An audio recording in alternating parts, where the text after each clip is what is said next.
Hey guys, dito na nga tayo sa PSX 160 at itatry na nga natin siya gamitin. At first time ko makasakay sa PSX 160 at excited ko na nga siya gamitin dito sa may kalsada sa bypass road papuntang Lipa City, Batangas, saka Alaminos, Laguna. So samahan nyo ko guys, mandarin na nga natin to.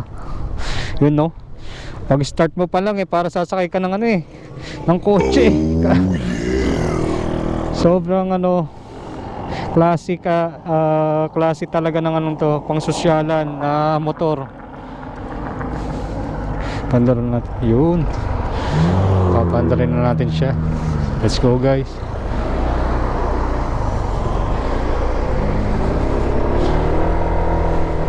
Dito lang naman, ikot-ikot lang. Pandarin natin siya. Talaga naman pagpiga ko pala dito sa motor na to naramdaman ko na yung responsiveness ng throttle sa makina. Sobrang smooth niya gamitin.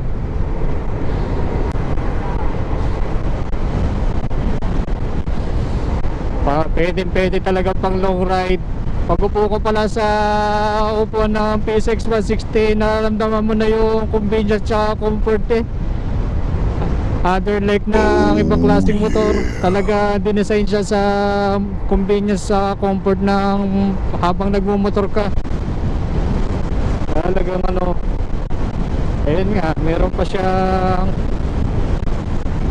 iba't ibang klaseng picture like ABS, tsaka alam ko may traction control tong motor na to Talaga namang hindi mo maiwasan na pagka dumaan itong motor rin mapapatingin ka Ito yung mga klaseng motor na talagang